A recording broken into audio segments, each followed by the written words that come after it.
د حضرت موسی علیه السلام زمانه ده. فرعون خدای سره د مرګرو غرق شو او حضرت موسی علیه السلام پورې وت د دریاب نه پورې وت یو لویه علاقه وه. بلقا د هغې علاقې نوم و، په هغې یې د حملې اراده وکړه. ملګري تیار کړل چې ورځو په دې ښار باندې حمله کوو چې دا فتح کړو. دغې بلقا کې یو نیک سړی و، بلعم یې نوم و، بزرګ و، نیک سړی و، د الله عبادت پې کو. او د هغې زمانې غټ عبادت به ده چې سړی به جونګړه کې دی رو یا په یو غار کې به دی رو. ځان له به ناست و، نه به یې ښځه وه نه به یې بچي وو. که چا به ښځه بچي مو نو بیا به هم کوشش کوو چې زیات وخت د په غار کې یا په سوړه کې او یا په جونګړه کې تېره کړي چې د الله عبادت وکړي. د دې بلعم خو ښځه وه خو ډېر زیات الله ته نږدې و او پروردګار دې بلعم له یو نعمت ورکړی و د دعا د قبلېدو چې ده به کومه دعا کوله نو هغه دعا به الله قبلوله. د دنیا دمه خلک راتلل او چا به ورته ښه دعا وي او چا به ورته خیره وي او دې نیک سړی و، دعا به یې کوله الله به دعا قبلوله. کله چې حضرت موسی علیه السلام په دې ښار د حملې اراده وکړه، د ښار خلکو بادشاه ته شکایت وکوي د سره خو موږ مقابله نشو کولی. فرعون د سره مقابله ونه کړې شوه. د فرعون لوی لښکر د ده په مقابله کې په دریاب غرق شو. نو چې فرعون مقابله نشي کولی، د فرعون لښکر نشي کولی، موږ به ورسره څه مقابله وکړو؟ موږ مقابله نشو کولی. په څه به کوو؟ وی داسې وکړه چې ستا په دې رعیت کې یو سړی دی بلعم، هغه ته ووایه چې د موسی علیه السلام ته او د بني اسرائیلو ته خیره وکړي. ډېره ښه ده.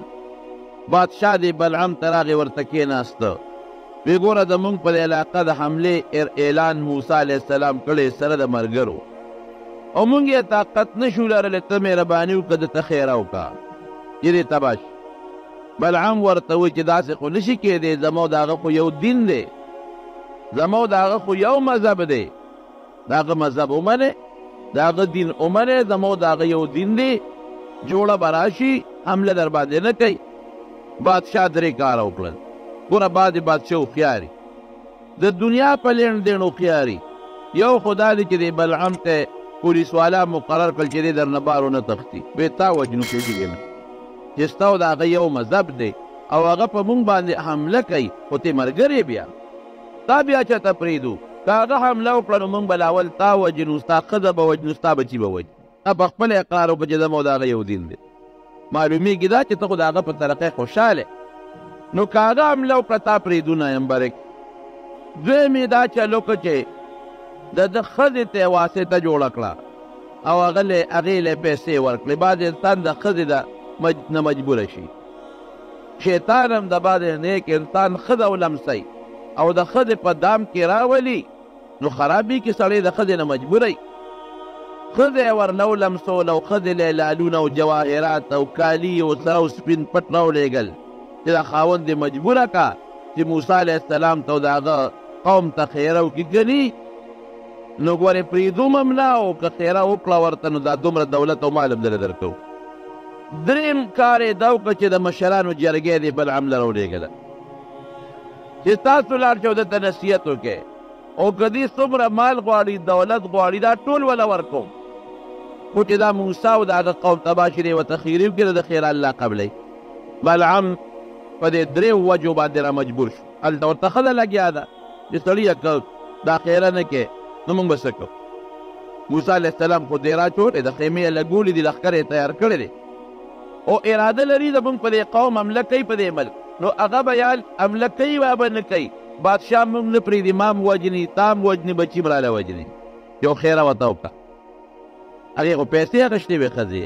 هلته جرګه لاړه بلعم ته چې ته ګوره زمونږ وطن یې زمونږ کلي روانېږي، موسی علیه السلام زمونږ وطن روانوي، خیره به کې. بل خوا د بادشاه دبه و پې پولیس پې مقرر دی چې که موسی علیه السلام حمله وکړه نو لومبې به دې وجنو. غریب یې مجبور دې یو خر و په هغه خر باندې سور شو او یو غر ته به ته په هغه غر کې به د الله عبادت کوو. غر یې روان که چې هغه غر ته ځم او چې هلته اوس موسی علیه السلام ته خیره وکړم. خو بادشاه هوښیار و، هغه به په دې چې الله نه ونه تښتي کسان یې ورسره هغه جرګې والا او پولیس والا مقرر کړه چې تاسو د خیر ورته غوږ کېږدئ دی به جدا کېږي ستاسو نه چې په لاره ځي هغه ځای کې خر را پرېوت خر نه ځي دی را کوز شو هغه خر له دیکې ورکوي چې دا خر پاسئ وی خر ورسره خبرې شروع کړې دا د بزرګانو کرامت دی چې ته ما ولې وی زه تللی شم مخکې د فرشتو جال راته ولاړ دی ما نه پرېږدي مخکې تلو ته زه څه وکړم دی په دې پوه نه شو سم ذهن ته راله جرګه هم راله د خپل ځان سوچ هم راغی خر یې پاس او روان شو هغه ځای ته ورسېده او د هغې زمانې چې کوم عبادت دی هغه خپل عبادت یې وکړ ځکه د دعا د قبلېدو هم دغه طریقه ده او زما وروڼو د دې نه مخکې استخاره کړې ده ورېږه استخاره کومه استخاره چې کوله نو په هغې کې ورته دا د الله د طرف نه وویلي چې ګورې پام کوه غر کېږه که موسی علیه السلام ته دې خیره وکړه که ته ډېر هم لوی سړی یې او ډېر هم عبادت ګزار یې خو د پیغمبر د خپې خاورې ته هم نه رسېږي دا قاعده ده زما وروڼو دا ټول مخلوق را یو ځای که دا ټول مخلوق حضرت عبدالله ابن مبارک نے چا تپوس وکړ پی حضرت معاویه رضی الله عنه غوره دی او که عمر ابن عبدالعزیز غوره دی حضرت معاویه صحابي دی او عمر ابن عبدالعزیز تابعی دی لاندې درسته دی سره دی چې عمر ابن عبدالعزیز رحمه الله ډېر انصافدار او په دنیا کې ډېر انصاف قایم کړی وی عمر ابن عبدالعزیز غوره دی که معاویه رضی الله عنه عبدالله ابن مبارک ورته وی وجود دی راله غوني غوني که په وجود مې ویښتو درېدل وی که دا ټوله دنیا د عمر ابن عبدالعزیز غوندې سړو نه ډکه شي دا ټوله دنیا نو د معاویه رضی الله عنه د هغې اس چې د پیغمبر علیه السلام په ملګرتیا کې په جهاد کړی دی دا هغه اس د خپو خاورې ته هم نه رسېږي چېرته حضور پاکه او چېرته صحابه او چېرته وروستو خلک نو که ټول امت را یو ځای شي او نیکان او صالحان او علما او هر څنګه خلکه زما وروڼو پیغمبر ته په مرتبه کې نه رسېږي پیغمبر له الله لویه مرتبه ورکړې ده نو درې ځله د استخاره وکړو درې ځله ورته په خوب کې دا الهامن او په خوب کې ښودلی کېږي چې بلعمان بېشکه عبادت ته ډېر دی ستا د خیره مونږ قبلو ته مونږ مستجاب الدعوات ګرځولې وګورې که ستا سره دا ټوله دنیا هم ډکه شي ستا غوندې د نیکانو د موسی علیه السلام د خپې خاورې ته نه رسېږي پام کوه هغه سره نیغ په نیغه نشي غر کېږي ګورې خوند دې ونه که لاړ یره هم ده او لالچ هم دی دا دوه څیزونه ډېر خطرناک دي چې لالچ او یره راشي که نه د سړي نه به ایمان وځي باید سړی ویرېږي ځکه نبي علیه السلام مبارک چې دعا کوي نو هغه فرمایي اللهم انی اعوذ بک من الجبن خدای ما د بزدلۍ نه وساتي بزدلي او یره دا د انسان دپاره خطره ده او لالچ او طمع دا د انسان دپاره ډېر خطرناک دي چې په چا یره راشي دې حق خبره نشي کولی حق نشي بیانولی او که چاته طمع او لالچ راغی د طمع او د لالچ د وجې هم دې رښتیا خبرې نشي کولی او دې خوار ته دواړه پیښ دي یره هم پې د بادشاه ده او طمع او ښه هم ورته لګیا ده خیر هغه ځان یې هغه غار ته ورسو دا خلک د بادشاه دا پولیس والا او دا جرګې والا ته ګیر چاپېره تو دي چې دې به اوس موسی علیه السلام ته خیره کوي اتفاق ته ګوره مفسرینو لیکلي دي د قرآن شریف د یو آیت په تفسیر کې چې کله د خیره شروع کړه بني اسرائیلو ته نو د خولې نه د قوم طرف ته خیره وځي بني اسرائیل نه یادوي وی خدایه زمونږ د کلي دا قوم دا تباه کړې هغې ورته لیونې که روغې مونږ راوستي چې ته به د موسی علیه السلام قوم ته خیره وکړې نو خپل قوم ته د خیرې شروع کړې او چې د موسی علیه السلام نوم اخلي نو خپل نوم یې د خولې نه وخېږي چې بلعم دې غرق شي ته خدای ظالمه مونږ غواړو چې موسی علیه السلام ته خیر وکړو ځان ته کې مونږ غواړو د هغه قوم ته خیرې وکړه نو تا خپل قوم ته خیرې شروع کړې وی قسم دې ژبه اخواړو مو دا تاویږي دې بل طرف غرق هم کړم تباه هم کړم ظالمان موسی علیه السلام نوم علم هغه نه راځي په ژبه خپل نوم راځي خیر هغه ته کوم خپل ځان ته راجع کېږي او بني اسرائیل په خوله علم د هغې په دې ستاسو نومونه په خولې راځي هغه نه راځي ژبه خوا تاوم ادې خوا راګرځي غرق هم کړم رب العالمین داسې آفت باندې مبتلا کړه چې لکه د سپي ژبه بار راوته او دې نوم ته راورسېده ژبه ته یې ویې ځان دی دا د خدای فضل دی د سپي هم ژبه ده او زمونږ هم ژبې دي د سپي ژبه کوم ځای پرته لاندې ویې ځان دی لاړې ته بیږي او د انسان ژبه پروردګار په شونډو او په غاښونو کې دننه محفوظ ساتلې ده دا د خدای څونه لوی فضل او څونه کرم درته الله کولی شي چې انسانه ګورې زه دا کولی شم چې ژبه درنه ویزان ده که مو ځوړندې او لاړې ته بیږي در سره مې څونه احسان کړی دی غاښونه دي ژبه ده دې له مې درله غلاف جوړ کړی دی شونډې مې جوړې کړې دي او د دشمن میانس کې مې بنده کړې ده غاښونه خو د ژبې دشمنان دي که معمولي غوندې لږ غوندې غاښونه خطا چې ژبې په دا منځ کې ګیره شي وینې ترې وبهیئ او ټول انسان په تکلیف کې شي دغه ژبه د دې خپل دشمن په قلا کې تاویږي را تاویږي حفاظت یې څوک کوي الله کوي او د شونډو غوندې لویه قلعه ترې تو کړې ده د انسان دننه لاړې او هغه چې څه پیسې پیسې دي هغه محفوظ دي پټې دي د بلعام ژبه ویزانده شوه خلکو ته یې غرقم کړم تبام کړم غرق شوم بس پوه شو چې دا خو زه غرق شوم د پیغمبر ته خیرې زه خو غرق شوم وی راشئ بس زه خواستم غرق کې مو ته یو چل ښیم هغه چلو کې نو د موسی علیه السلام قوم به رستو شي نور خو څه جوړ نه شو وی څوک و وی جینکۍ راولې جامې ورته خشته واچوې سرونه ورته سرتور کې او بني اسرائیلو د موسی علیه السلام په لښکر کې وردننه کې سامان ورکړې چې په هغوی سامان خرڅول شروع چاله چاکوان ورکړې هلته به خرڅوي چاله بل شي ورکړې د خوراک سامان چاله جامې ورکړې او خشته کې ښکلې کې چې د موسی علیه السلام په لښکر کې وردننه شي او سامان ورکړې په ارزان قیمت ته خرڅوي او که د موسی علیه السلام چې فوج او خلکو ورته کتل نو دوی دې ورته مسکا کوي چې هغوی ورته رامایل شي او که چا ورته لاس اچو نو انکار دې ورته نه کوي بس په دې به د موسی علیه السلام قوم شکست موني په بل یې نشی والي حقه چل یې وکړو بادشاه وی بس داسې جینکۍ خشته خوبصورته تیارې کړې او د خرید و فروغ سامان یې وله ورکړه وی ورچې بني اسرائیلو کې دا خرڅوی او هغوی سره ګډ ګرځی که څوک لاس هم درته چې انکار به نه کوې ډېره ښه ده جینکۍ تیار شي سامان وله بادشاه ورکړه او ورځی وی او که پیسې درکوي سامان د بادشاه دی خو پیسې درکوي پیسې ستاسو دي ارزانه باندې خرڅوی پیغلې جینکۍ تیاره کړې خشته خوبصورته خشته جامې ورته واچولې ویښته میښته سټایل وغیرې وله برابر کړل او په بني اسرائیلو کې وردننه سامان یې خرڅه دې لپاره چې د هغوی ځان ته رامایل کړي موسی علیه السلام خبر شوې دا ولې غم جوړ نه کې دا ښځې پرې نه دی خو ښځې خو رادننه شوې وې خو څو نو جینکۍ دي په لارو کوڅو کې ګرځي څوک یو شی خرڅوي څوک بل خرڅوي خو دې زمانه کې هم دا شی شته که نشته دا ګورې هغه طریقه را روانه ده د امریکې او د برطانیې او د کافرو دا یو سازش دی اوس هم دا جینکۍ په دې لارو کوڅو بازارونو کې ګرځي او دا سامانونه خرڅوي څوک شیمپوان خرڅوي څوک صابون خرڅوي څوک در باندې چای خرڅوي څوک در باندې چینی خرڅوي څوک پنسلې خرڅوي څوک پینونه خرڅوي او ځانونه یې جوړ کړي او جامه خشته کړې او جامه ټیټ جامه او سر تور کړې او څوک په کوڅو کې دننه ګرځه څوک بازارونو کې ګرځه دا څه دپاره د کمپنۍ مشهورتیا کوو چې صابون مشهور شي صابون د کمپنۍ مشهورتیا کوو د شیمپو د کمپنۍ مشهورتیا کوو د تیلو د کمپنۍ مشهورتیا کوو دا د کمپنۍ مشهورتیا نه کوي مسلمان کشر کل بې غیرته کوي هغه شی دی که نه وګورئ غوندې هغه طریقه ده چې کومه طریقه بلعام د موسی علیه السلام د قوم خلاف هغه خپل قوم ته وښوله هغه طریقه روانه ده لارو کوڅو کې جینکۍ ګرده ولې هلکان دي ورته به ګوري چې ځان دې جوړ که تا ته به هلک ولې نه ګوري نبی کریم صلی الله علیه وسلم فرمایي الله اکبر د ښکلي پیغمبر په خدای به دې قسم یې سړی حیران شي عجیبه الفاظ فرمایي وی ښه ده چې د کور نه بار وځي د کور نه بار شیطان څه چل کوي دا ښځه د خلکو په نظر کې ډولۍ کوي که بدرنګه ښځه ولې نی د ډیران د غورځولو ښځه ولې نی خو شیطان څه چل کوي استشرف لها شیطان کوشش کوي چې خلک دې ته وګوري په توجه په غور باندې د دې وجې نه چې د ښځه د کوره بار وځي په غټ پړونې او غټ څادر کې ځان پټ کړي هغه دی نه ورته ګوري یو ورته ګوري بل ورته ګوري بل ورته ګوري بل ورته ګوري د نظر او د سترګو ګناه شوه که نه وی غم جوړ په لارو کوڅو کې هلکان ناست ولې ظلم کوئ ظالمانو مور نه لري خپله لور نه لري خپله مور نه لري خپله تربوره خپله نه لري ولې ظلم کوې سکول نه ماشومان یې چوټي شي وړې وړې ماشومان یې لارو کوڅو کې خلک ناستې ورته ګوري څه چل دی وکړه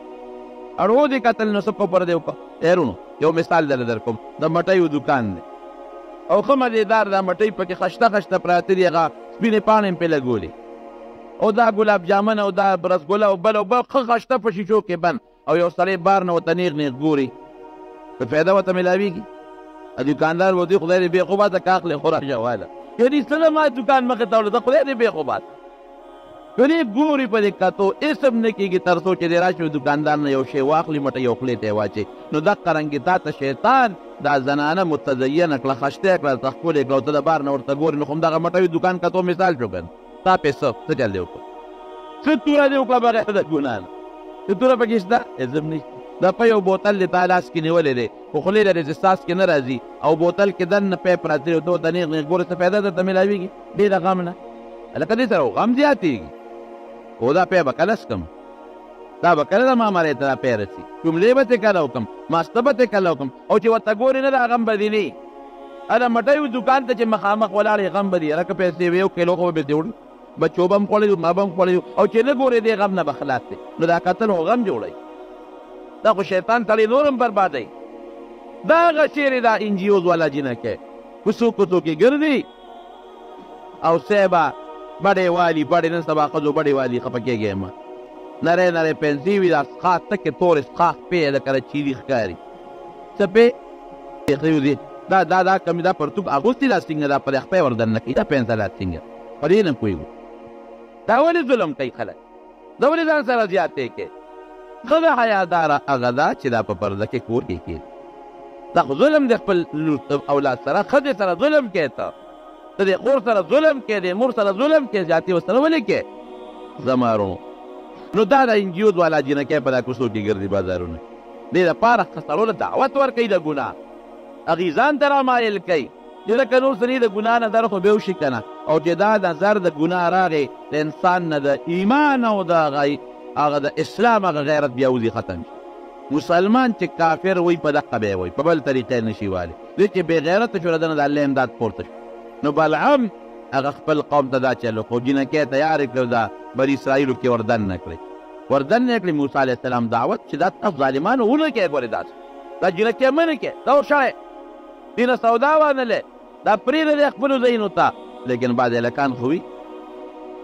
د نظر ګناه خو شته د سترګو ګناه خو شته د غوږ خو شته بعض هلکانو هغه جینکو له څه ټونګې مونګې ورکړې الله څه چل وکړه وبا خدای په بني اسرائیلو راوسته په یو ورځ او یا زره کسان ترې مړه شو یو ورځ سره او یا زره کسان مړه شو او موسی علیه السلام خدای ته په سجده پرېوت چې یا الله بنده کړه دا وبا د بعض هلکانو د وجې نه زما ټول قوم تباه و برباد شو دا د څه د وجې نه دا د نظر د ګناه د وجې لعن الله الناظر والمنظور الیه رسول الله مبارک فرمایي زه نه ویم چې څوک چاته په بد نظر ګوري په در د خدای لعنتي او که څوک ځان له داسې شکل جوړوي داسې جامه جوړوي چې خلک دته په بد نظر وګوري که سړی دی او که ښځه ده په دغه د خدای لعنتي رسول الله فرمایي قل للمؤمنین یغضوا من ابصارهم قرآن شریف کې دی که نه دی مسلمانانو ته ووایه ای پیغمبره چې خپل نظرونه ښکته کړې مه ګورئ حرام نظر مه کوئ او ورپسې راځي قل للمؤمنات یغضضن من ابصارهن ښځو ته مه وایه چې خپل نظرونه ښکته کړئ هلکانو ته مه ګورئ سړي به ښځو ته نه ګوري ښځې به سړو ته نه ګوري دا ګناه ده سخته ګناه ده حضرت ابراهیم علیه السلام چې کوم وخت کې نمرود اور ته غورځو اور یې بل که چل نه ورته وله چې دې اور ته به دې غورځو څنګه هغو په میلونو لرې تاو کوي دې چې ور غورځو خو مونږ به نږدې کېږو مونږ خو دې ته نږدې کېدی هم نه شو ابلیس د انسان په شکل کې راغی هغه د جهنم هغه مچوغڼې لیدې وې د جهنم ټالونه ورته یې وایي دا د ټال جوړ کې او په دې ټال کې دا ابراهیم علیه السلام کېنوي او ټال له جوټه ورکې نو چې دا ټال ښه تېزه جوټه وخوري او د اور دې منځ ته چې نو پړی به وشلوی نو دې به د اور منځ ته وغورځي غټ ټال یې جوړ کړ ابراهیم علیه السلام یې پې د پاسه کېنو ټال نه اوچتېږي فرشتو نیولې نه اوچتېږي شیطان ورته وایي داسې وکړې جینکۍ راونې هغې له ډولونه ورکې یو ډول ډنګی شپېلی ورکې چې ګډېږي ورته ډم ډولکي جوړ کړې هغې مقصې وکړله دمې راوستې جینکۍ سرونه یې سرتور کړل بې حیایي شروع کړه او چې څنګه رالل ټال یې ګوت یو له ټال اوچت شو دا ولې فرشتو نیولې او چې دا مصیبت راغې سرتور در جینکۍ او بې حیایي راله او د خلکو سړو نظر پې پرېوت په دغه جینکو باندې او د هغې په هغه ډمتوب او سندرو خلکانو غوږونه کېښودل فرشتې د رحمت لاړې د ګناه نظر چې د شروع کو د ګناه اورېدل د شروع کړل د رحمت فرشتې لاړې ختمه شو د هغې په دی د قهر او د غضب فرشتې بیا راځي نظر ګناه ډېره خطرناکه ده توبه وباسئ په دا لارو کوڅو کې مه کښېنئ خا نبی کریم صلی الله علیه وسلم ضمانت صحابه کرام دی وسره حضور پاک مبارک یو ځل او فرمایل پلارو کې مکینه ایاکم والجلوس فی الطرقات پلارو کې مکینه صحابه سوی الله رسول زمون خو د لارو د ناس د نخلاصي نشته مونږ کب ته کینو ما مقابل لار کې کینو په ډیپه کینو د دروازې مخې ته کینو خلک په لاره تېرېږي دا خو مونږ خلاصي نشته خامخا به کینو حضور پاک فرمایل ښه چې خلاصي هم نشته او لارو کې کینې نو لارې له خپل حق ورکړې الله رسول لارې حق څه دی یو حق یې دا دی چې څوک دي سلام اچوي تاسو علیکم السلام وایي دویم حق یې څه دی یو غریب کمزوری دی پنډ دی ورسره ګېډۍ دی نشي وړی امداد ورسره وکړي دریم حق یې څه دی نظر ښکته کړې مه ګوره چاته دا د لارې حق نظرونه به نه اوچتوي نظر ښکته کړي مولانا اشرف علي تانوي رحمت الله علیه لیکلي دمشق جامع مسجد کې یو مؤذن و بانګ به یې کو بانګ به یې بره په مناره کې کو او دغه د علاقه کې مسلمانان هم یهودیان هم اوس هم چې مناره کې څوک بانګ وایي اوچت نو ویلی شي چې خلک یې واوري او حی علی الصلاة او حی علی الفلاح دپاره چې په کوټګۍ کې څوک بره بانګ وایي نو مخ د کړکۍ نه یو په بل خوا ایستي شریعت کې شته ده دې بابا او یا کاله شپېته کاله بانګونه ووي به ټول عمر به بانګ وي یو ځل یې بانګ وي حی علی الصلاة وي او بیا په حی علی الفلاح وي د دې جومات د دې منارې سره خوا کې لاندې یو کور د یهودیانو اوسېدل دا خو شکر دی زموږ ملک د مسلمانانو دی ورشي انډیا ته وګوره پکې یهود هم اوسېږي سیکان هم اوسېږي هندوان هم اوسېږي مسلمانان هم اوسېږي دغلته نه مسلمانانو جومات ته خوا ده یهودیانو عبادت خانه راخوا ده د عیسایانو ده هغې طرف ته د سیکانو ده نو دمشق کې هغه وخت کې هم دغسې وه د جومات خوا کې د یهودي کور و چې دی وایي حی علی الفلاح ویې کتل د یو یهودي کور کې یو جینۍ وه په هغې یې نظر پرېوت مؤذن باګي کاکا نظر چې دې پرېوته نو فورا نظر اخوا کا حدیث پاک کې راځي رسول الله مبارک فرمایي وی دا لومبی نظر چې د اختیار نه کم بار دارته معاف دی لا تتبع النظرة النظر یو نظر پسې بل نظر مه تابع کوه فإن لك الأولى دا لومبی نظر درته معاف دی ګورې دویم درته معاف نه دی خو دا هم ګورې قصدن قل لومبی نه زموږ دا خلک خطی په قصد لومبی نظر ګورې داسې نیغله یو لومبی نظر خو معاف اړومبی چې کم ناف دی هغه چې د اختیار نه بار خیال دی نه په چا ور پرېوته او نظر پسې نظر بیا مه لګوه فورا مخ بل طرف ته وه مخ بل طرف ته وې اړولې وې او اعوذ بالله ویلې وې نو هغه نظر پسې بل نظر کا لاندې ګورې جینۍ ته وکتل او ګورې وه بانګ نه خلاص کو په هغه روشندانې سره وې ځان کا نیغ نیغ هغه جینۍ ته ګورې جینۍ فستیال شو ویې کتل بابا دا پردو کورونو ته ولې ګورې د نیک بخته خوا بانګي کاکا ورته وایي چې یاره جینۍ ډېره مې خوښه شوې مې لیدلې ګوره که نه سترګو پسې د خولې ګناه شروع شوه که نه شوه او د غوږ ګناه شروع شوه که نه شوه د نظر پسې د غوږ ګناه د هغې خبرې اوري او بیا د خولې ګناه هم شروع شوه ډېره مې خوښه شوه او ډېره زیاته مینه مې ده در سره بابا خدای ته وګوره د خپل شکل ته وګوره او بوډاتوب ته دې وګوره د شپېتو یو نو لیدلې او ما ته وګوره څوارلسو دیارلسو کالو دا ته څه کې زه خو ستا د نوسۍ نه کچری یم خدای ته وګوره دا نه مه شرموه ما مه شرموه او دی هماغسې په سترګو ړوند شوی دی هغې ورته ګوري نه که نه جینۍ داسې کار کوو چې ګناه نه کوو او ته ما سره واده وکړه هغه دی نه کنیکشن لګولی چغې وایي دا سوچ نه کوي چې ما د اواز په شلم کندي کې اورېدلی کېږي بو بابا تا ته څه کې تا ته روغې که لیونې نه بس نکاح وکړه نکاح خو جایز ده سمنه خو نه ده ته خو مسلمان او زه خو یهودڼه یم نو وایي څه بده خو نه ده د مسلمان نکاح خو د یهودڼې سره کېږي جینۍ ورته څه وایي وایي ټیک ده ستا په مذهب کې خو د مسلمان نکاح د یهودڼې سره کېږي خو ما له زما ضمیر د اجازت نه راکوي چې د یهودي نه ما سوا بل چاته په نکاح زه به خپل مذهبي ته نکاح کېږي مسلمان سره نکاح نه زه وکړه جینۍ چې که پیسې دې خوښوي کور دې خوښي هغه زمانه کې د مهر چې ستاسې شرطي ما ته ووایه خو مهرباني وکړه ما سره واده وکړه جینۍ پوه شوه چې سړی خو نه وړي بار بار ورته وایي مهرباني بس جینۍ وایي راشه یو شرط پسې کښېره وایي ښه بابا داسې وکړه چې نه مهر غواړم نه کور غواړم نه درنه بنګله غواړم نه پیسې کالي جامې هېڅ هم نه غواړم یو شرط یې را منظور کړه زه د پوست نه د ښځه یم زه نکاح در سره تړم زه نه پلار سره طلاق کوم نه ورور سره کوم نه مور سره کوم اوس در سره نکاح تړم د نن نه د ښځه یم راځه څه شرط دی شابه زر یې وایه ادا دی چې یهودي کېږې به اسلام به دې پرېږدې اسلام پرېږده او یهودي شي راځه اوس نه دې ښځه چې جنې دا خو ډېر خطرناک شرط و. ما خو 70 کاله بانګونه ویلي دي، مونځونه مې کړي دي او تهجد او روجې مې کړي دي. دا هر څه پرېږدم لو کوم په اوبو نه راسې نه کېږي. که بل څه شرط یې راته وایه، هر شرط چې دي منم، خو دا مهرباني وکړه دا شرط پرېږده. یهودان ورته وایي چې که دا شرط منې ښه که نه کوزېږه، ما ته دې خوا مه ګوره. خیر دی ورته کلک شو، خوند یې ونه کړ. چې خوند یې ونه کړ، ویم دا یو شرط دی، ویم دا شرط دی. وی ټینګ یې پرې وی یو، وی ښه اسلام ایمان مې پرېښود، یهودي شوم دره ده. دا د څه ګناه وه؟ د سترګو. ورپسې د څه ګناه شروع شوه؟ د غوږ. ورپسې د څه ګناه شروع شوه؟ د ژبې. ورپسې کفر لاړ، کفر شو کفر. دغه د سترګې ګناه نه کفر ته خبره لاړه او خوشحاله دی بابا چې د یاره بغیر مهر نه په یو پوټي ټکي راته ښځه میلاو شوه. د هغه پوړی نه راکوزېده، خپۍ او خپۍ د لاندې را پرېوت،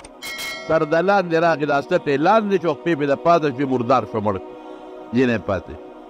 نبی علیه السلام فرمایي ډېر کرته د یو انسان او د جنت په منځ کې یو لیش مزلي، د جنت په ځای دوزخ ته وغورځېږي. دا سړی حضور پاک مبارک رښتیا وایي. یعنې دغه مرګ یې مقدر و، لازمن یې سپک ویده او بانګ یې ویلی و. که دا ګناه د سترګو یې نه وی کړی او دې ښځې ته یې نه کتلې او توبې ایستې وې او ایمان یې نه وی پرېښود، دقه مرګ یې مقرر و، دې نه نه نورېدله. نو کوم خواته؟ جنت ته. ځکه چې بانګ یو سړی ووایي او خلک مانځله راوبلي، د دې نه بهترین عمل بل نشته. خلک مانځله رابلي او بانګ یې وې او د هغې نفس مړ کېده، شهید به او جنت ته به ته. لیکن د سترګو نظر یې پرله پسې که، د غوږ نظر شو، د ژبې نظر شو، بیا ورپسې لاړ کفر شو. دومره خطرناک شی دی نظر. خدای دې د سترګو او د غوږ د نظر نه وساتي. نن سبا هلکانو سره موبایل وي، موبایلو کې تصویر دا د سترګو نه ګوزې نه، جینکو سره موبایل دی، په هغه کې تصویر دا زنا ده د سترګو. تصویر والا موبایل، تصویر ته ګورې، اخباري تصویر ته ګورې، د رسالې تصویر ته ګورې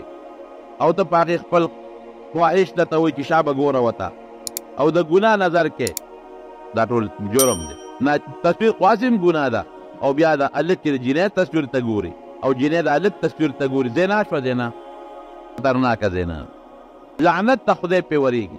ګناه کبیره ده، وړه ګناه هم نه ده، غټه ګناه ده.